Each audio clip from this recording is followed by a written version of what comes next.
Hi students, now in the video என்ன பார்க்க போறோம் அப்படின்னா law of motion அப்படின்ற யூனிட்ல motion of connected bodies அப்படின்ற கான்செப்ட் கீழே இருக்கக்கூடிய ரொம்ப இம்பார்ட்டன்ட் ப்ராப்ளம் ஒன்று பார்க்க போறோம்ப்பா. Determine in the given diagram the acceleration of a system and the tension T1 and T2 in the strings. Assume that the table and the pulleys are frictionless and the strings are massless. எடுத்துருக்க வேண்டிய G value 9.8 metre per second இன்வெர்ஸ்க்குன்னு எடுத்துருக்க சொல்லியிருக்கிறாங்க. இங்கே நீங்கள் கவனித்து பாருங்கள், இந்த செட்டப்பில் ஒரு டேபிளில் ரெண்டு எண்ட்லேயும் இந்த ரெண்டு எட்ஜ்லேயும் நம்மளுக்கு ரெண்டு புள்ளிஸ் கனெக்ட் பண்ணியிருக்கிறாங்க. இந்த ரெண்டு புள்ளியில் இந்த P1 அப்படின்ற இந்த புள்ளியில் இருக்கக்கூடிய டென்ஷன் இந்த 2 kg மாஸையும் 8 kg மாஸையும் கனெக்ட் பண்ணக்கூடிய ஸ்ட்ரிங்கை வச்சுருக்கு. இந்த ரெண்டு மாஸுக்கும் காமனாக இருக்கக்கூடிய இந்த புள்ளியில் இருக்கக்கூடிய டென்ஷன் சேம் அப்படின்றதுனால இதில் T1ன்ற டென்ஷன் இருந்துச்சுன்னா இந்த 8 kg மாஸ்லேயும் T1ன்ற இழுவிசை தான் இருக்கும். சரிங்களா? அதே போல் இந்த P2ன்ற இந்த புள்ளியில் இருக்கக்கூடிய டென்ஷன் 4 kgக்கும் 8 kgக்கும் இடையில இருக்கிற T2ன்ற டென்ஷனை கொடுக்குது. இந்த ரெண்டுக்கு இடையில இருக்கக்கூடிய டென்ஷன் எப்படி இருக்கும் அப்படின்னு கேட்டோம்னா இந்த புள்ளியில் சேமாக தான் இருக்குது. இந்த T1 டென்ஷன் அண்ட் T2 இந்த ரெண்டையும் கண்டுபிடிக்க சொல்லியிருக்கிறாங்க. அதோட இதோட ஆக்சிலரேஷனை கண்டுபிடிக்கணும்னு சொல்லியிருக்கிறாங்க. இதோடைய மாஸை கவனித்து பாருங்கள். இது 2 kg அதர் கிராவிடேஷன் ஃபோர்ஸில் ஆக்ட் பண்ணக்கூடிய அனதர் 4 kg மாஸ்க்கான வெயிட் தான் இங்கே அதிகமாக இருக்குது. ஸோ அப்போ இது டவுன்வர்ட் டைரக்ஷனில் ஆக்சிலரேட் ஆகிறனால இந்த ஹரிசாண்டல் சர்ஃபேஸில் இருக்கக்கூடிய இந்த மாசு எந்த டைரக்ஷனில் ஆக்சிலரேஷன் ஆகும்? இந்த 4 kg மாஸ் இருக்கக்கூடிய டைரக்ஷனில் தான் ஆக்சிலரேஷன் ஆகும் இல்லைங்களா? ஸோ இப்போ பிக்சரில் உங்களுக்கு ஆக்சிலரேஷன் டைரக்ஷன் கொடுக்கலனாலும் நீங்கள் எங்கிட்ட பார்க்கணும், which one is the heavier mass அப்படின்னு பார்க்கணும். அந்த டைரக்ஷனில் ஆக்சிலரேஷனை ட்ரா பண்ணிக்கணும். புரிஞ்சுங்களா? ஸோ அப்போ 2 kg மாஸ்ன்றது அப்வர்ட் டைரக்ஷனில் ஆக்சிலரேட் ஆகுது. 8 kg மாஸ் அப்படின்றது டுவார்ட்ஸ் ரைட் டைரக்ஷன்லையும் 4 kg மாஸ்ன்றது டவுன்வர்ட் டைரக்ஷன்லையும் ஆக்சிலரேட் ஆகுது. ஸோ இந்த 3 மாஸையும் தனித்தனியாக நம்ம ஃப்ரீ பாடி டயக்ராம் வரைஞ்சி அதுக்கான டென்ஷன்ஸை நம்ம கால்குலேட் பண்ணலாம். ஃபஸ்ட்டு இதை M1 மாஸ்ன்னு எடுத்துக்கிடுவோம்.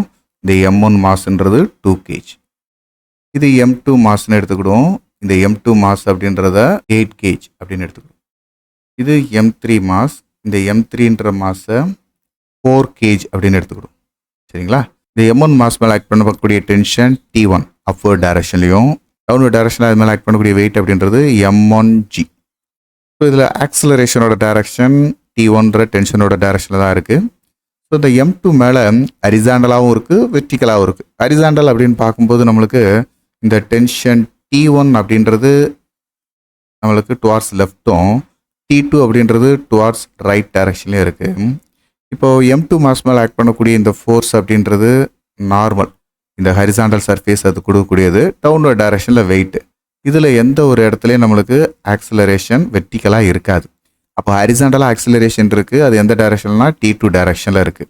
அதேமாரி M3 மாஸ்க்கும் பாருங்கள், M3 மாஸ்லேயும் டென்ஷன் ஆக்ட் ஆகுது வெர்டிக்கலாக அப்வர்ட் டைரக்ஷனில் T2ன்ற டென்ஷனும் டவுன்வர்ட் டைரக்ஷனில் இதோட வெயிட் M3G அப்படின்றது ஆக்ட் ஆகுது. ஸோ இதோட ஆக்சிலரேஷன் டைரக்ஷன் நெட் ஆக்சிலரேஷன் டைரக்ஷன்றது டவுன்வர்ட் டைரக்ஷனில் இருக்குது. ஸோ அதுக்கு தகுந்தது போல் இப்போ ஈக்குவேஷன் எழுத போகிறோம். ஃபஸ்ட்டு ஈக்குவேஷன் இந்த ஃபஸ்ட்டு கான்செப்டில் M1 மாஸ்க்கு நம்ம பார்க்கும்போது டென்ஷன் T1 மைனஸ் M1G அப்படின்றதோடைய நெட் ஃபோர்ஸ் என்னது? M1A. இது பாசிட்டிவ். ஸோ அதனால் டென்ஷனும் பாசிட்டிவ். சரிங்களா? ஸோ அதுக்கு தகுந்தது போல் நம்ம எழுதிக்கிடும். இங்கே பாருங்கள், இந்த ஆக்சிலரேஷனோட டைரக்ஷன் எங்கிட்ட இருக்குது? டுவார்ட்ஸ் ரைட் இருக்குது. அப்போ அதுதான் பாசிட்டிவாக இருக்கும். அப்போது T2 மைனஸ் T1 அதுக்கு ஆப்போசிட் டைரக்ஷனில் இருக்கிற இது negative term. So equal to M2A அப்படின்றது ஹரிசாண்டலாக நம்ம எழுதியாச்சு. சார் இதில் வெர்டிக்கல் சொல்லலை அப்படின்னா இதில் வெர்டிக்கலாக இருக்கிறதுல எந்த ஒரு ஆக்சிலரேஷனும் இல்லாதப்ப இந்த ரெண்டும் இக்லிபிரியமாக இருக்கும். ஸோ அப்போ N is equal to M2G. சரிங்களாப்பா? தென் இங்கே பாருங்கள், நெட் ஆக்சிலரேஷன் எந்த டைரக்ஷனில் இருக்குது?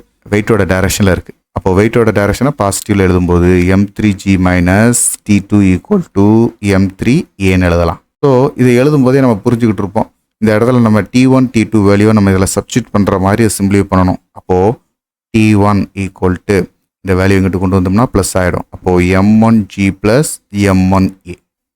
அதேமாரி இந்த இடத்துல T2 அப்படின்னு நம்ம எடுத்துட்டோம்னா, அதாவது நெகட்டிவ் டைம் அந்த சைடு கொண்டு வரும்போது இந்த M3Aன்றது இங்கிட்டு கொண்டு வாங்க. அப்போது M3G மைனஸ் M3Aன்னு கிடைக்கும். ஸோ இதில் ரெண்டு டேம்லேயும் பாருங்கள், M1 மாஸு இங்கே M3 மாஸ் காமனாக இருக்குது. ஸோ அதனால் M1G ப்ளஸ் ஏன்னு எடுத்துக்கலாம். இங்கே M3யை காமனாக எடுக்கும்போது G மைனஸ் ஏன்னு இருக்கும். ஸோ இந்த T2 அண்ட் T1 வேல்யூ இந்த ரெண்டையும் நம்மளுக்கு மேலே உள்ள வேல்யூ அல்லது கீழே உள்ள வேல்யூ எதை வேணாலும் சப்ஸ்டிட் பண்ணிக்கலாம். இந்த ஈக்குவேஷனில் சப்ஸ்டிட் பண்ணிக்கிடும். இது ஈக்குவேஷன் 1, இது ஈக்குவேஷன் 2ன்னு வச்சுக்கிடும், இது ஈக்குவேஷன் 3ன்னு வச்சுக்கிடும். Equation 1 and 2 substituted in equation 3. Equation 3ல கொண்டு இந்த ரெண்டையும் சப்ஸ்டிட் பண்ணுங்க. அப்படி சப்ஸ்டிட் பண்ணும்போது T2ஓட வேல்யூ என்னதுப்பா? M3G minus M3A.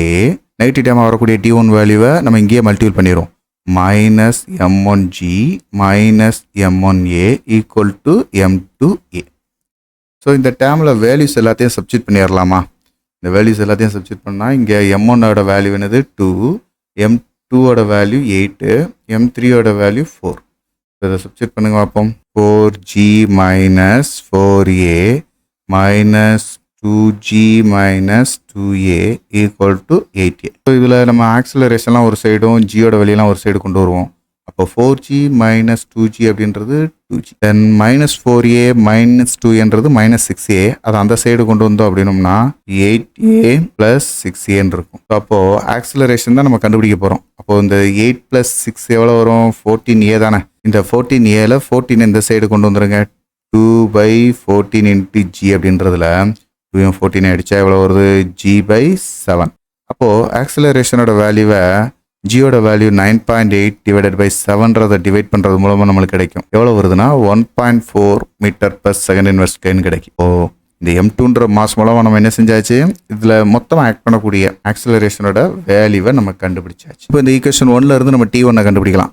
எப்படின்னா T1 equal to M1 mass இப்போ 2 kg. ஜியோட வேல்யூ 9.8. தென் ஏவோட வேல்யூ இப்போ தான் கண்டுபிடிச்சோம். 1.4 ஆட் பண்ணிக்கோங்க. அப்போ 2 இன்ட்டு 9.8 ப்ளஸ் 1.4 அப்படின்றது 11.2 இருக்கும். ஸோ இதை மல்டிபிள் பண்ணும்போது நம்மளுக்கு கிடைக்கக்கூடிய வேல்யூ 22.4 நியூட்டன் அப்படின்றது T1 டென்ஷன். சரிங்களா? அதேமாரி T2 எப்படி கண்டுபிடிக்கலாம்? M3யோட மாஸ் எவ்வளோப்பா? M3 மாஸ் 4 அண்ட் ஜியோட வேல்யூ 9.8 மைனஸ் ஆக்சலரேஷனோட வேல்யூ 1.4. ஸோ இது 8.4ன்னு வரும். ஸோ இந்த ரெண்டையும் ப்ராடக்ட் பண்ணுறதுனால 33.6 நியூட்டன் அப்படின்றது தான் இந்த T2ஓட வேல்யூ. புரிஞ்சுங்களா? ஸோ இந்த மாதிரி நம்ம என்ன செய்ய முடியும்? சிம்பிளிஃபை பண்ணி சால்வ் பண்ண முடியும். கொஞ்சம் டைம் எடுக்கும், இருந்தாலும் கொஞ்சம் ப்ராக்டிஸ் பண்ணிங்கன்னா வேகமாகவே சால்வ் பண்ணிடலாம். புரிஞ்சுங்களாப்பா? தொடர்ந்து இதேமாரி நெக்ஸ்ட் ஒரு வீடியோவில் பார்க்கலாம். தேங்க்யூ. தொடர்ந்து இதேமாரி நெக்ஸ்ட் ஒரு வீடியோவில் பார்க்கலாம். தேங்க்யூ. இந்த வீடியோ உங்கள் எல்லாருக்கும் பயனுள்ளதாக இருக்கும்னு நான் நம்புகிறேன். உங்களுக்கு இது ரொம்ப ஈஸியாக இருந்துச்சு அப்படின்னா மறக்காமல் லைக் பண்ணுங்கள். நம்ம மிஸ்டர் ஃபிசிக்ஸ் சேனலை சப்ஸ்கிரைப் பண்ணுங்கள். உங்களுடைய நண்பர்களுக்கும் ஷேர் பண்ணுங்கள். நம்மளுடைய தொடர்ந்து எல்லா வீடியோக்களும் உங்களுக்கு வரணும் அப்படின்னா நம்ம நோட்டிஃபிகேஷனில் ஆல் அப்படின்ற ஆப்ஷனோட கிளிக் பண்ணுங்கள். தேங்க்யூ.